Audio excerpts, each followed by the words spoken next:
जय श्री हरि। मैं नीलम मिश्रा आपके समक्ष लेके आई हूँ आज पुनः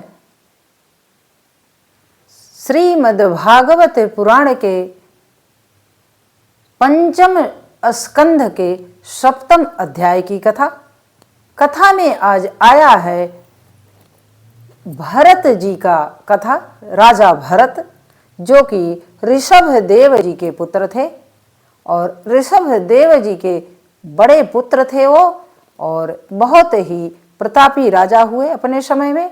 तो आज राजा भरत की कथा सुने, 3 जन्मों की कथा उनकी किस प्रकार है, किस प्रकार उन्होंने राज्य किया और किस प्रकार भगवत प्राप्ति उन्हें हुई। तो आप सुने ध्यान पूर्वक। तो सुनिए। एक समय की बात है कि राजा नाभि के पुत्र ऋषभदेव हुए। ऋषभदेव जी जैन धर्म के प्रथम तीर्थंकर हुए थे और ऋषभदेव जी के पुत्र हुए राजा भरत। भरत जी के नाम पर ही हमारे देश का नाम भारतवर्ष पड़ा था। उन्हीं के नाम पर आज भी भारतवर्ष नाम से अपने देश को हम पुकारते हैं। इतने बड़े राजा थे कि उनके नाम पर देश का नाम भी पड़ गया, तो कोई मामूली चीज तो थे नहीं। राजा भरत बहुत ही ऋषभदेव जी के पुत्रों में सबसे उत्तम कोटि के विचार वाले पुत्र थे। उनका विवाह ऋषभदेव जी ने किया था विश्वरूप की कन्या पंचजनी से। विवाह हुआ, उनके 5 पुत्र हुए और राजा भरत जी अपना राजकाज बड़े ही प्रेम से, बड़े शास्त्रोक्त ढंग से सत्कर्म करते हुए, भगवत भजन करते हुए उन्होंने प्रजा का पालन किया और अपने कर्तव्य के पालन में वो बहुत ही खरे उतरे। भगवत प्राप्ति उनका सबसे बड़ा लक्ष्य था कि भगवान की प्राप्ति हमें होनी चाहिए, परम धाम की प्राप्ति जिससे मृत्युपरांत हो। यह लक्ष्य उनके जीवन में सर्वोपरि था। समय बीता, जब वानप्रस्थ आश्रम को आने को हुआ तो राजा भरत ने अपने राजकाज को अपने पुत्र को सौंप करके और वो जंगल की तरफ चल दिए। जंगल की तरफ जाते हैं तो शालिग्राम क्षेत्र चुनते हैं, हरिहर क्षेत्र जिसे बोलते हैं। तो हरिहर क्षेत्र में जाकर के उन्होंने अपना एक छोटा सा आश्रम बनाया और भगवत भक्ति में लग गए। पति पत्नी दोनों जब भगवत भक्ति में लग जाते हैं तो परमात्मा का प्रति क्षण प्रतिपल भजन करते, कीर्तन करते और कंद मूल फल खा करके जीवन यापन करते संतोष पूर्वक। इस प्रकार जब भगवत भक्ति में मन लग गया, तन लग गया, आत्मा भाव विभोर उसमें जब हो जाती है तब तो कोई दिखता नहीं है। यही हाल हुआ राजा भरत जी का। भरत जी जब चले जाते हैं और बहुत दिन बीत जाते हैं, समय बीतने के उपरांत, बहुत सारा समय बीतने के बाद क्या होता है, एक दिन एक घटना घट जाती है। प्रकृति तो अपना निर्माण स्वयं करती है।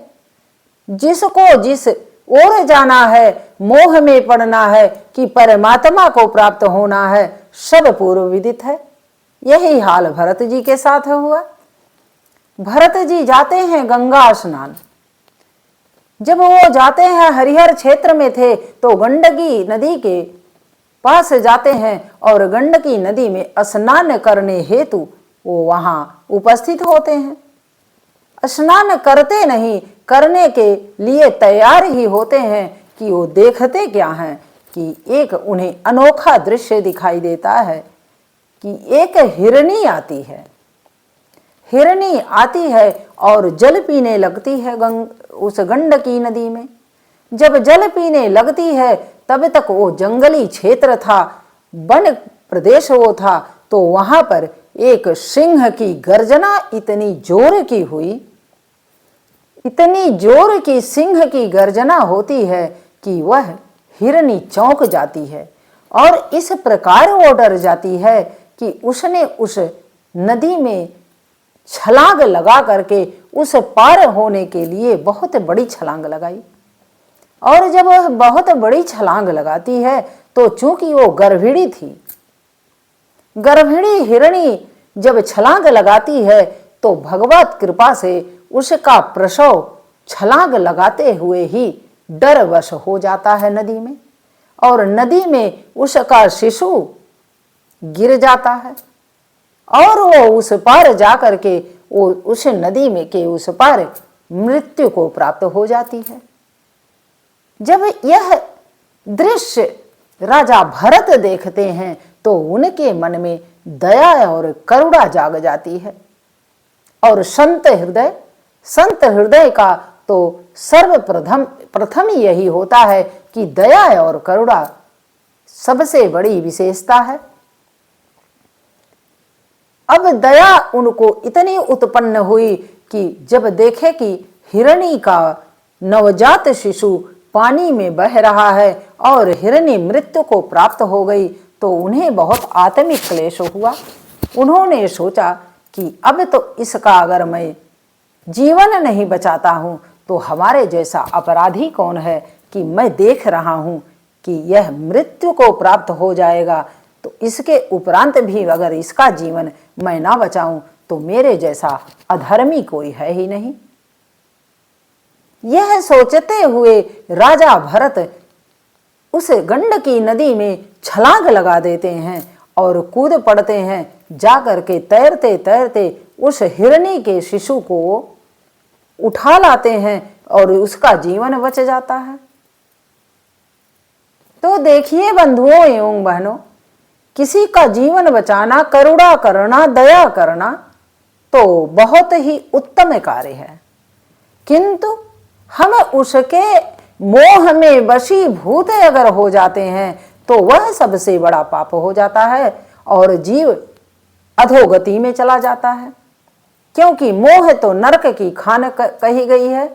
सारे हमारे वेदों में, पुराणों में सब जगह वर्णित यही है कि मोह से बिल्कुल दूर होना चाहिए, विरक्ति होना चाहिए। जीते जी अगर हम मुक्त नहीं हुए तो मरणोपरांत क्या हो पाएंगे। अब राजा भरत को दया तो आती है और उस हिरणी के बच्चे को बचा तो लेते हैं, किंतु वो जब ले आते हैं तो कुछ दिन सेवा करते हैं, तो सेवा करते करते उसके जीवन को बचाने के लिए सेवा करते करते उन्हें मोह उत्पन्न हो जाता है।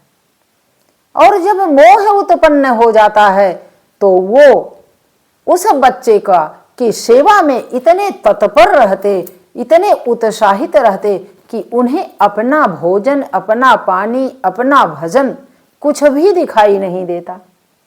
अगर वो भोजन बनाते तब भी उसी को का ध्यान रहता, अगर वो स्नान करने जाते तब भी उसी शिशु का ध्यान रहता, और जब वो कोई भी कार्य करते तो उसी शिशु के चक्कर में रहते कि उस शिशु को कोई हानि ना पहुंचे, कोई उसे आहत ना कर दे, कोई पशु उसे चोट ना लगा दे, कोई उसे खा ना ले, जंगल में थे ही हो।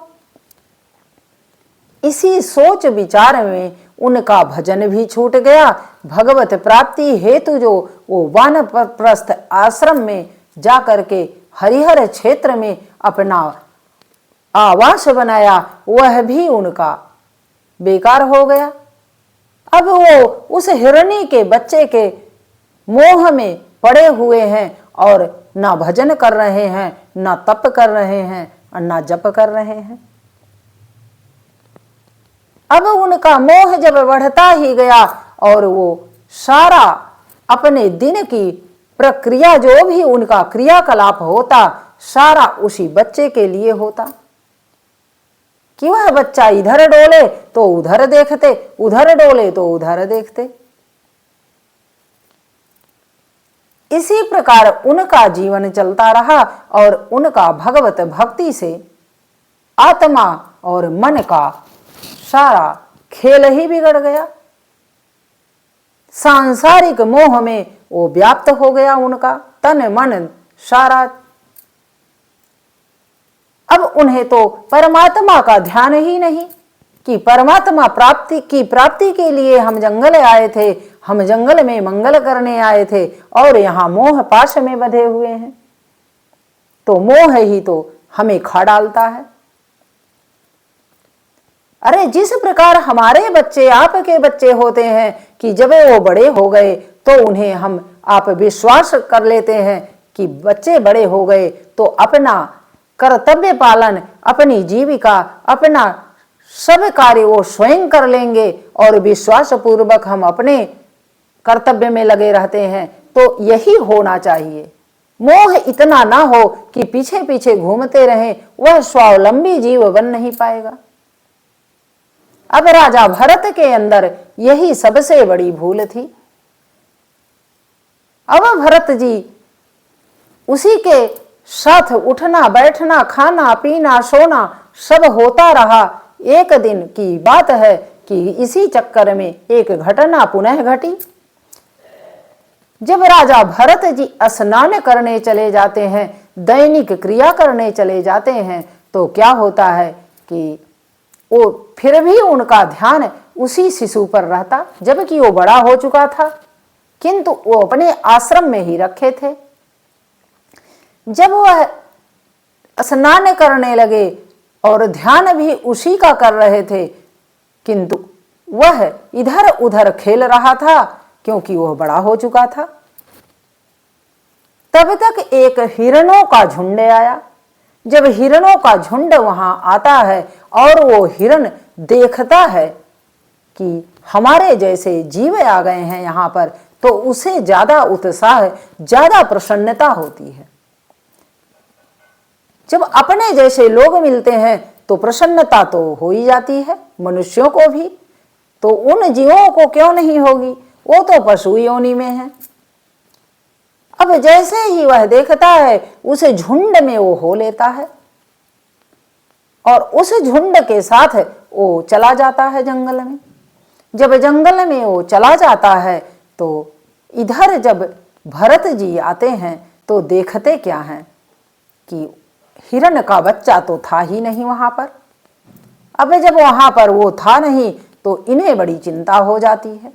अब इतनी चिंता, इतना मोह कि वो अन्न और जल भी त्याग देते हैं, फल फूल जो ग्रहण करते थे भोजन के हेतु वह भी त्याग देते हैं। उसी चिंता में सुबह शाम प्रतिपल प्रति क्षण बीतने लगा कि पता नहीं वह क्या कर रहा होगा, उसे कोई मार दिया कि उसे कोई काट लिया, कि वह सुखी है, स्वस्थ है कि नहीं है। इसी में वो उधेड़ गुण में प्रति क्षण प्रतिपल बिताने लगे। अब मोह इतना अधिक बढ़ गया कि उन्हें कुछ ध्यान ही नहीं रहता। इसी के साथ वो समय को व्यतीत करते रहे और व्यतीत करते करते उसी के मोह में एक दिन उनका ऐसा भी समय आया कि उनके मन में विचार आया कि मैं अब क्या करूं, मेरे पास कोई रास्ता है नहीं। और समय आ जाता है कि वो काल के वश में जाने का। जब मृत्यु का समय आता है तो मृत्यु के समय भी राजा भरत उसी हिरण के चिंता में रहते हैं। तो भगवान कृष्ण ने गीता में कहा ही है कि जीव मृत्यु के समय जिस भी चीजों में, जिस वस्तुओं में, जिस सांसारिक माया में मन को लगाएगा उसी के अनुसार कर्मानुसार मैं जन्म दे देता हूं। तो वही हाल हुआ राजा भरत का। तो राजा भरत का चिंतन मनन मात्र उस जीव, उस हिरण के बच्चे में था। तब जब हिरण के बच्चे में था तो परमात्मा की कृपा हुई और वो हिरण के गर्भ से ही उत्पन्न हुए। अब जा करके वह कालिंजल वन में पर्वत पर जा करके वह एक हिरण के गर्भ से, हिरणी के गर्भ से वो हिरण के रूप में उत्पन्न होते हैं। यह होता है हमारे मोह का परिणाम।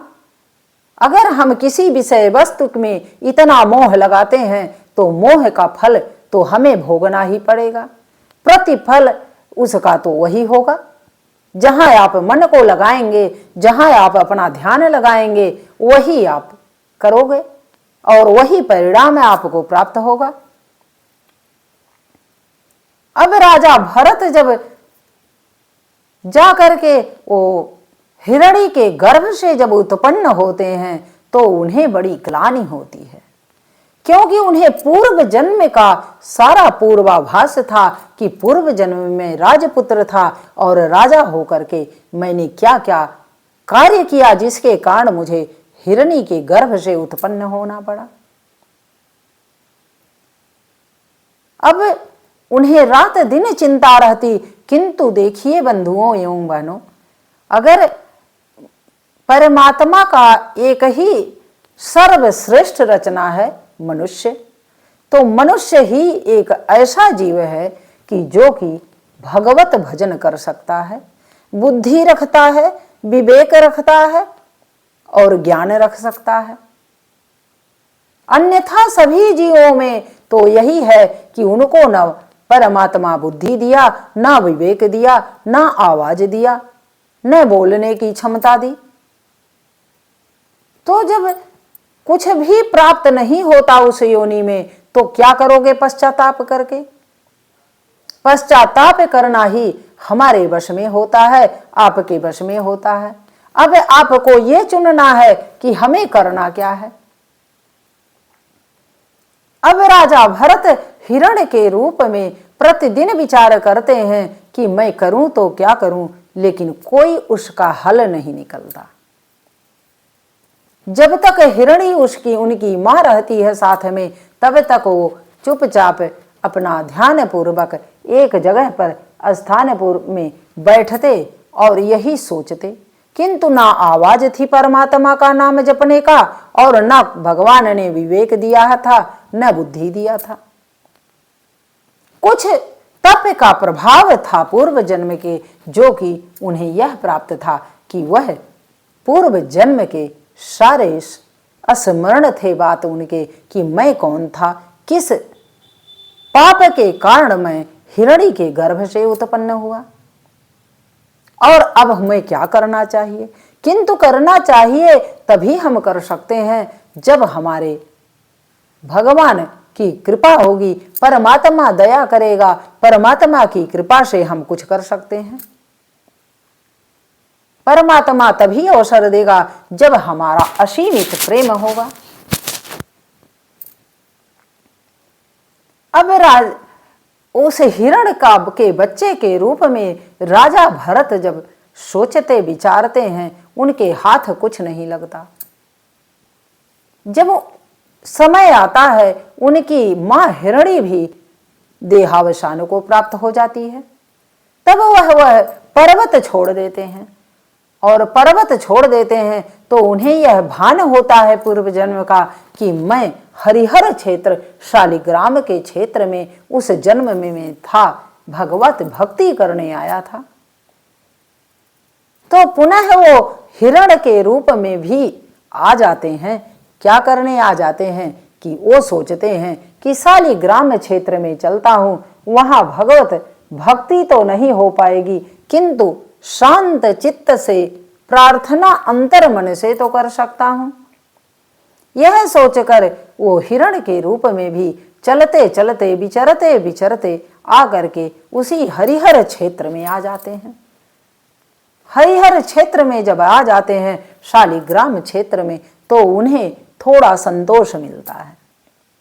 संतोष मिलता है कि हो सकता हो परमात्मा की कृपा हो जाए, अब तो मुझे किसी से मोह नहीं करना, किसी सांसारिक वस्तुओं से प्रेम नहीं रखना, अब तो मात्र एक लक्ष्य है हमारा कि परमात्मा की प्राप्ति करूं।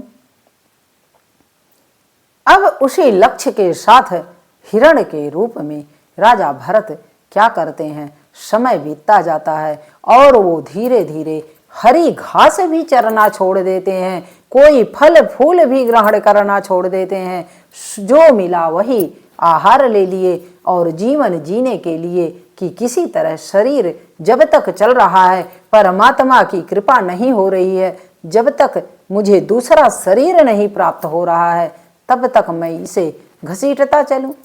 और तो कोई उनके पास उपाय नहीं था, समाधान नहीं था।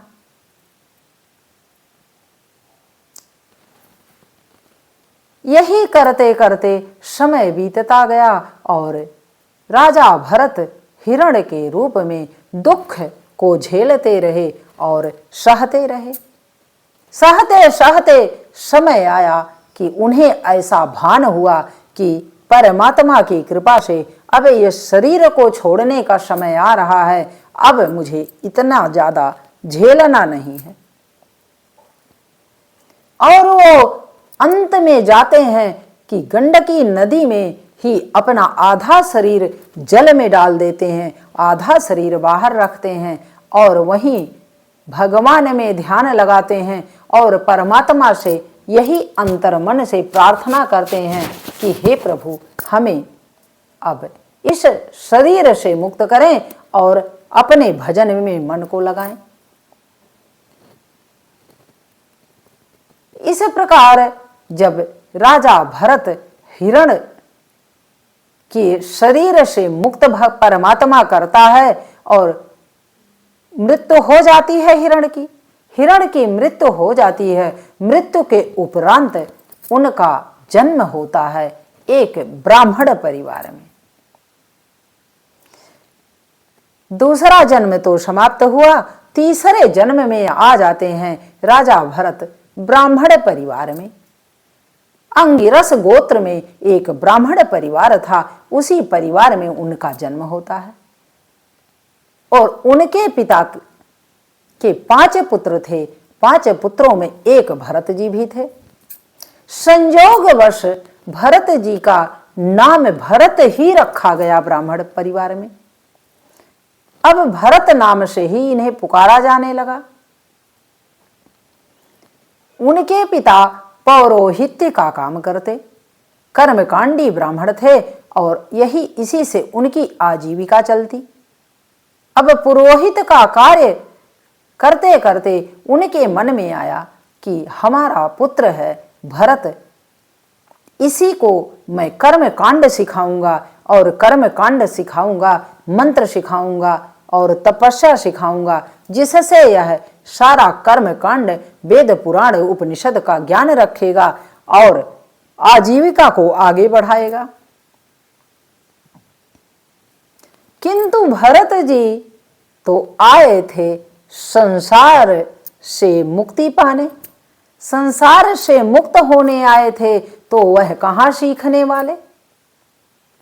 वह जन्म लेते ही शांत चित्त हृदय से रहने वाले, ना ज्यादा रोना, ना ज्यादा गाना, ना ज्यादा चलना, सब उनका बहुत ही गंभीर था। धीरे धीरे समय बीता, 5 साल के हुए, 10 साल के हुए, तब ब्राह्मण को बड़ी चिंता हुई। उन्होंने कहा यह बालक बहुत गंभीर रहता है, इसको अब किसी भी प्रकार मुझे मंत्र वगैरह सिखाना है। उन्होंने सोचा कि गायत्री मंत्र सिखाते हैं इसे। जब गायत्री मंत्र सिखाए और सिखाने का प्रयास उन्होंने किया, उन्होंने सोचा चलो सर्वप्रथम आत्मा का कारक सूर्य भगवान का गायत्री सिखाता हूं और गायत्री जपने से कल्याण होगा, बुद्धि प्रखर होगी, ज्ञान बढ़ेगा, इस कारण मैं इसे गायत्री सिखाता हूं। जब गायत्री मंत्र सिखाते हैं और वो भरत जी तो पूर्व जन्म के ही ज्ञाता थे, सारे मंत्र वो एक बार पढ़ते तुरंत याद हो जाता, किंतु वह प्रदर्शित नहीं करते अपने पिता के सामने कि मुझे सब आता है, कुछ भी नहीं। वो जितना पढ़ाते उतना एक बार तो बोल देते और दोबारा जब वो प्रयास करते तो उल्टा पुल्टा बोल देते। कि जिससे हमारा पिंड ये छोड़ दें और मैं भगवत भक्ति में लीन रहूं। अब इस प्रकार उन्होंने करना शुरू कर दिया। परिवार में कोई काम ही नहीं करते, ना टाइम से स्नान करना, ना टाइम से भोजन करना, कोई किसी चीज पर उनका ध्यान नहीं। ध्यान था तो मात्र था प्रभु के भजन में, प्रभु के कीर्तन में और प्रभु के जप तप में। इसी प्रकार चलते रहे। अब ब्राह्मण देवता इससे बड़े खिन्न थे। उन्होंने कहा, समझाया, बहुत बार समझाया कि भरत तू जड़ का जड़ ही रह जाएगा। अब इतनी जड़ता उनमें थी कि उनके पिता ने उनका जड़ भरत नाम रख दिया। हर बार उन्हें यह कहना पड़ता उनके क्रियाकलाप से कि जाओ तुम जड़ के जड़ ही हो, तुम्हारी क्यों बुद्धि नहीं बढ़ रही, क्यों तुम्हारा विवेक नहीं बढ़ रहा, क्यों तुम्हारा ज्ञान नहीं बढ़ रहा। इसी में वो परेशान रहते उनके पिता। अब जब भरत जी का यह हाल था तो पिताजी बड़े खिन्नता से ही किसी तरह से चलते रहे, इन्हें सिखाते रहे, किंतु इनके ऊपर कोई प्रभाव नहीं पड़ता। सांसारिक चीजों में, सांसारिक वस्तुओं में, भोग विलास में उनका कोई रुचि नहीं था। जब कोई रुचि नहीं था तो कोई क्या कर पाएगा। जब आप कोई करना चाहोगे कार्य तब तो कोई करा पाएगा। अगर कोई कार्य कोई नहीं करना चाहता तो उसे कोई नहीं करा पाएगा, चाहे उसे मान दीजिए, चाहे सम्मान दीजिए, चाहे अपमान दीजिए। वही हाल भरत का था। अब भरत इसी प्रकार कार्य करते और सभी खिन्न रहते। समय आया उनके पिताजी भी चल बसे। जब उनके पिताजी चल बसे और इधर ये युवा हो गए, युवा हो जाते हैं। इनके 4 भाई और थे। अब भाइयों में समस्या होने लगी कि यह कुछ करता ही नहीं, इसे कोई कार्य जबरदस्ती कराया जाएगा, इसको जबरदस्ती कराएंगे तभी यह कोई करेगा। एक दिन सोचते विचारते इनको धक्का देते भाइयों ने कहा, चल जब तू कुछ नहीं करता है, ना कोई तो तेरी कोई आजीविका है, ना कोई कार्य है, ना खेती बाड़ी में कोई आप रुचि लेते हो, तो चलो आप खेत की रखवाली करो। खेत की रखवाली करने के लिए भेज दिए और साथ में भाई लोग गए। उन्होंने कहा कि भाई देख, तुझे क्यारी बनाना है और क्यारी बना करके सब सही कर, और सब्जी बोया गया है, मक्का बोया गया है, बोया जाएगा, और इनको खेत रखाने के लिए कह दिए। अब क्यारी बना करके उन्होंने बताया, तो बताने के बाद भी इन्होंने उनके सामने तो कह दिया ठीक है मैं कर दूंगा, और उसी प्रकार किया। और जैसे ही भाई लोग वहां से निकले, कहीं ये गड्ढा कर दिए, कहीं कुआं बना दिए, कहीं ऊंचा पहाड़ बना दिए। इस पर भी पुनः खिन्नता हुई और भाई लोगों ने बार बार अपमानित किया। इसी प्रकार ये कार्य करते और भगवत भक्ति में लीन रहते। एक बार इनके भाइयों ने कहा कि चल फसल तैयार हो रही है और तू चल इस फसल को रखा चिड़िया और पंछी तोता से रक्षा कर इनकी, नहीं तो सब चुग जाएंगे तो हम लोग क्या खाएंगे। अन्न का दाना घर में नहीं होगा तो भोजन कहाँ से बनेगा, रसोई कहाँ से बनेगी, तो भोजन तेरे को नहीं मिलेगा। इस प्रकार है जब अब भरत को वो लोग धमकी देते हैं, अपमानित करते हैं, तब भरत जी कहते हैं चलो ठीक है कर लूंगा।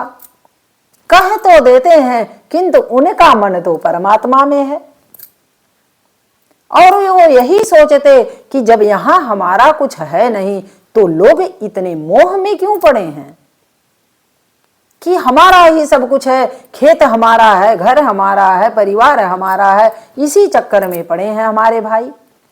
अरे जब मेरा कुछ हम लेकर ही नहीं आए हैं और लेकर भी कुछ जाना नहीं है तो इतना मोह क्यों? रक्षा करें ठीक है, किंतु इतना मोह न व्याप्त हो कि आप अपना सर्वस्व लुटा दें। यह सोचते सोचते भरत जी भाइयों के साथ जाते हैं और भाई लोग कहते हैं कि देख भरत, तुझे खेत की रखवाली करनी है, फसल बहुत उत्तम उगा है, इसमें कोई भी आपदा नहीं आनी चाहिए, यह तेरा कार्य है, तुझे करना ही होगा। धमकी दे करके और कहते कि एक भी चिड़िया इस पर बैठनी नहीं चाहिए, जो खेत में फसल की बाली उगी है इसमें कोई चिड़िया बैठनी नहीं चाहिए।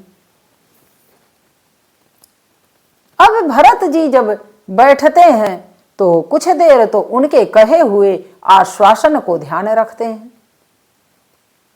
और कौवा तोता चिड़िया सब हड़ाते हैं कि भाई फसल मेरा नुकसान ना हो। किंतु जैसे ही भाई उनके सिखा करके समझा करके और चले आते हैं घर, जब घर आते हैं तो क्या करते हैं भरत जी क्या कहते हैं? कहते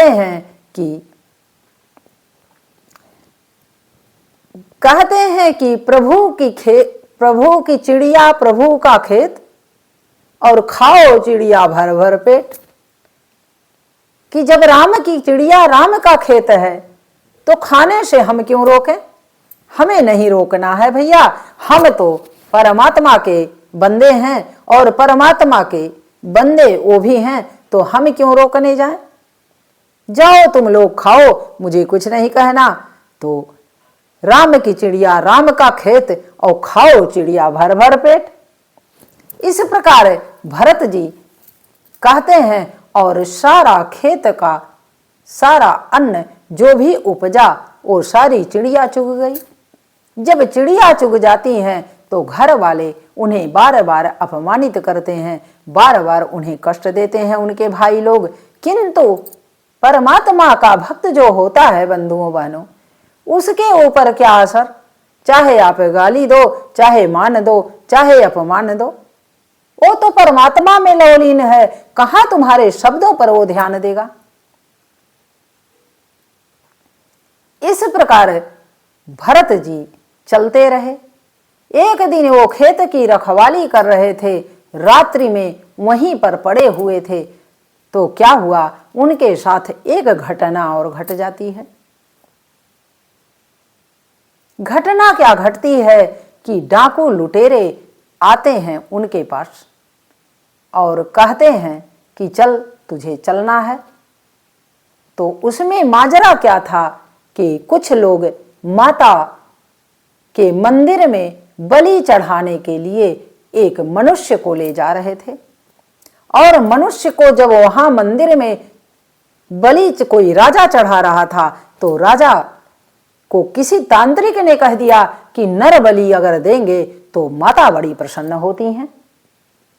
अब बताइए, किसी जीव की बलि से माता कहां प्रसन्न होने वाली? हमारे आपके अंदर कितना भ्रम पैदा हुआ है, कितने भ्रम में लोग जीते हैं कि परमात्मा के सभी जीव दिए हुए हैं, परमात्मा कैसे प्रसन्न हो सकता है? जन्म देना उनका काम, मारना उनका काम, हमें आप कौन होते हैं इसका निर्णय लेने वाले? किंतु जब ज्ञान ही नहीं है, अज्ञान की पट्टी लगी हुई है मनुष्य के ऊपर, तो यही सब करेगा ही। अब कोई तांत्रिक किसी राजा को कह दिया कि नर बलि दोगे तो तुम्हें बड़ा सारे तुम्हारी मनोकामनाएं पूर्ण होंगी और तुम्हारे राज्य का हजारों गुना बढ़ोतरी होगा। इस प्रकार राजा के आदेशानुसार, आज्ञानुसार वो लोग आते हैं और एक मनुष्य को जब नहला धुला के मंदिर में तैयार करते हैं तब तक वो किसी तरीके से जान को अपना छुड़ा करके भाग जाता है। और जब भाग जाता है तो जो भी वहां मंत्री संतरी लगे हुए थे उन लोगों ने सोचा कि अगर वह चला गया तो राजा आज तो हम लोगों की फांसी चढ़ा देंगे। इसलिए मुझे किसी को खोज के लाना है। उसी को खोजते खोजते ये लोग अंधेरी रात में पहुंच जाते हैं। इनके खेत में देखते हैं कि भरत अपना मचान वगैरह गाड़ के बैठे हुए थे, बिस्तर में लेटे हुए थे। जब देखते हैं हट्ठा कट्ठा युवा यहाँ बैठा हुआ है, वो लोग आते हैं और इन्हें धमका करके ले जाते हैं। कहते हैं चल तेरी बलि चढ़ेगी। अब भरत जी तो मुस्कुराने लगते हैं कि मेरी बलि क्या चढ़ाएगा कोई, मैं तो परमात्मा को पहले ही बलि चढ़ चुका हूं। जब हमने अपने आप को समर्पित कर दिया परमात्मा को, तो हमारा अब बचा क्या इस संसार में। यही सोचते हुए भरत जी मुस्कुराते हुए जाते हैं। उन लोगों का बड़ा आश्चर्य होता है कि यह युवक कैसे मुस्कुरा रहा है, कैसे एकदम प्रसन्न मुद्रा में क्यों है, जबकि इसे हमने बता दिया कि तुम्हारा बलि चढ़ेगा। अब ले जाते हैं जब मंदिर माता के, तो माता तो सर्वत्र हैं। उन्होंने कहा ही है कि एको हम द्वितीयो नास्ति। माता ही सब रूपों में वही विराजमान हैं और कण कण में व्याप्त हैं। अब माता ने जब इस स्वरूप को देखा, इनको भरत को नहला धुला करके और ले जाते हैं मंदिर में खड़ा करते हैं। बलि चढ़ाने के लिए मंत्रोच्चारण होता है, स्तुतियां होती हैं माता की, और माता को बलि देने के लिए उस भरत को तैयार करके विधिवत जैसे ही छुरी कटारी जो भी थी तेज किया जाता है, तो माता के मन में यह आता है कि यह जीव कौन है जो मुस्कुरा रहा है। इतने अभागे जीव यहाँ आए हैं, बहुत लोगों की बलि चढ़ी है, किंतु सारी दुष्ट आत्माएं थीं। तो दुष्ट आत्माओं की बलि हो जाती है तो संसार से दुष्टता कम हो जाती है, किंतु असहाय और बहुत कमजोर का बिना अपराध किए किसी को बलि दे देना, किसी को कष्ट पहुंचा देना बहुत बड़ा जघन्य पाप है। ऐसा नहीं करना चाहिए। माता जब ध्यान लगाती हैं, अपनी दृष्टि डालती हैं, तो भरत को सोचती हैं यह तो परमात्मा का पूर्ण रूप से समर्पण है इसका, और यह अपने को समर्पित कर चुका है। और अगर परमात्मा हमसे पूछेंगे कि बताओ तुमने यह क्या किया देवी, तो मैं कौन सा जवाब दूंगी, मेरे पास कौन उत्तर होगा, मैं और उत्तरदायी तो मुझे ही बनना पड़ेगा।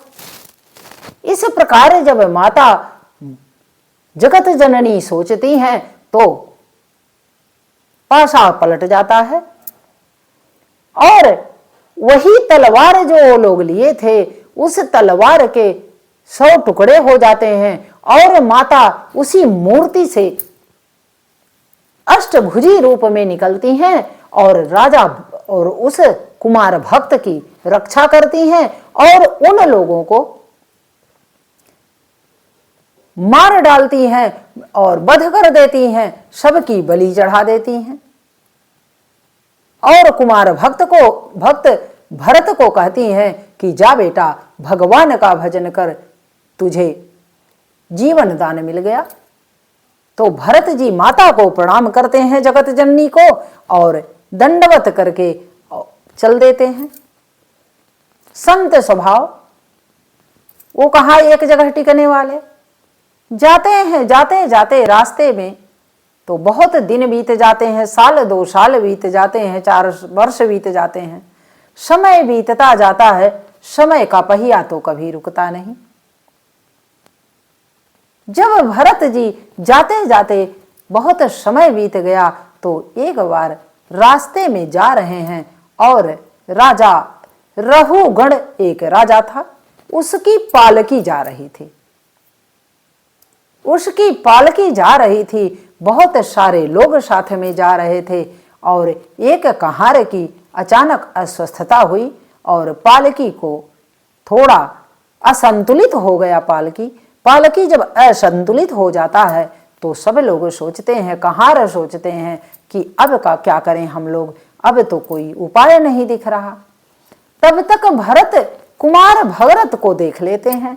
कुमार भरत को जब देखते हैं, एक युवा हट्ठा कट्ठा हमारे सामने से जा रहा है, तो वो बुलाते हैं भरत को।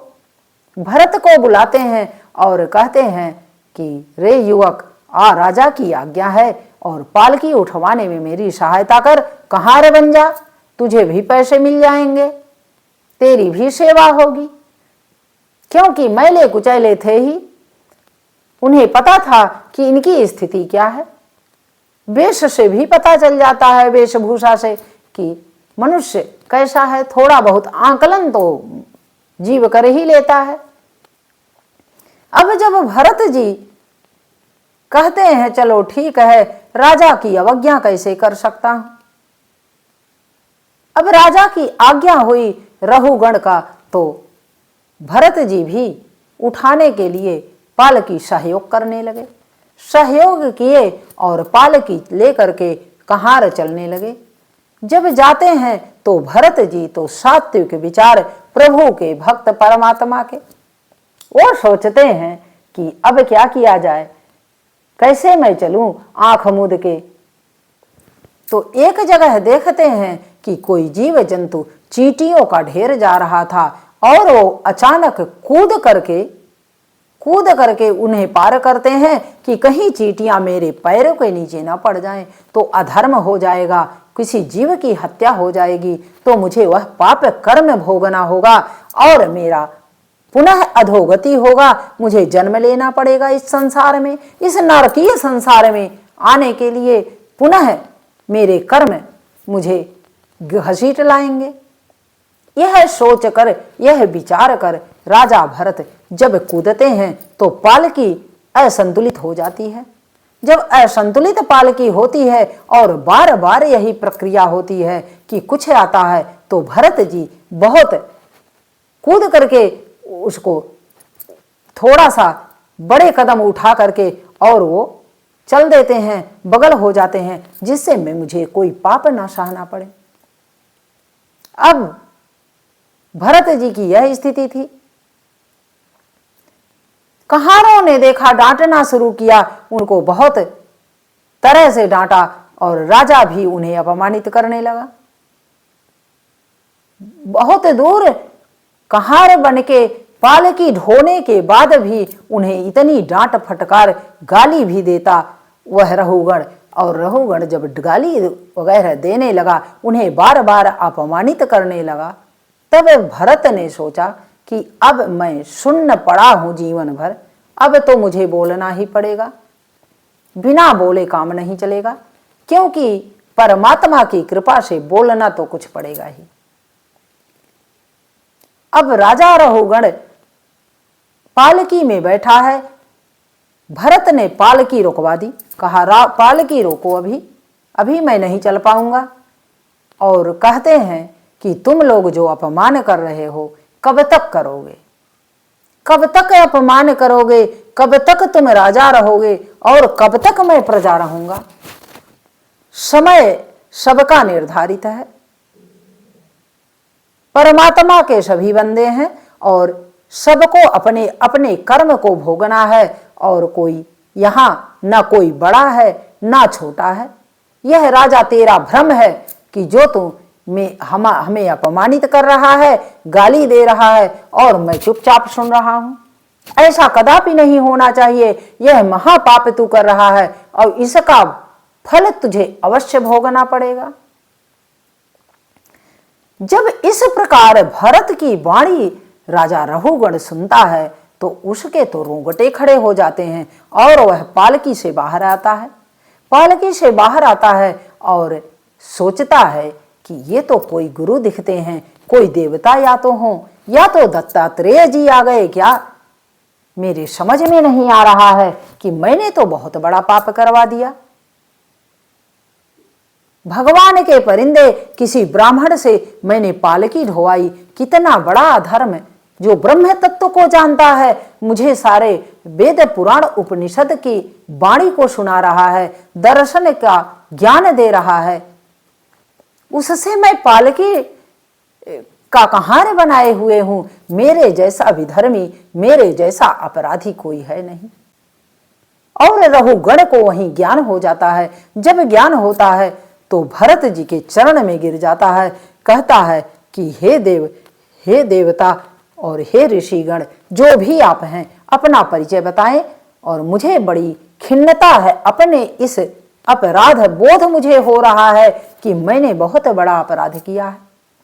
आपके साथ ऐसा नहीं करना चाहिए था।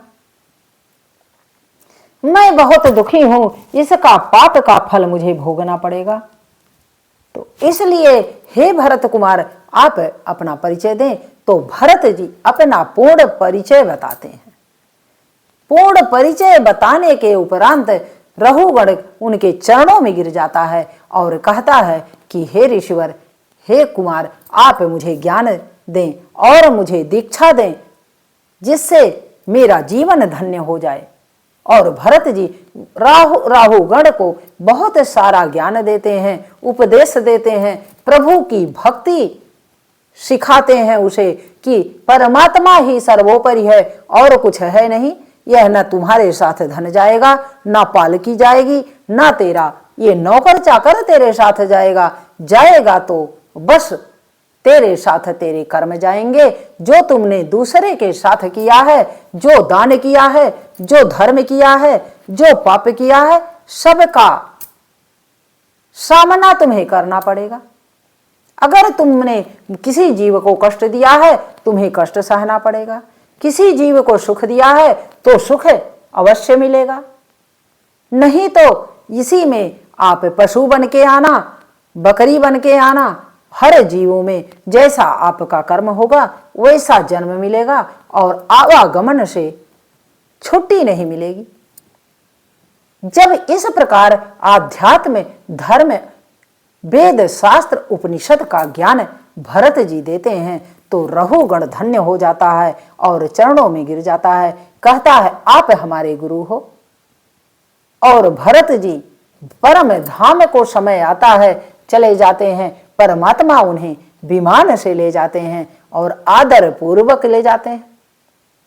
तो इसी प्रकार आज अगर हम भगवत भक्ति में, आप भगवत भक्ति में मन को लगाए रखें, संसार में रहते हुए भी संसार से, सांसारिक माया से मुक्त रहते हैं, हम मात्र अपने कर्तव्य का पालन करें।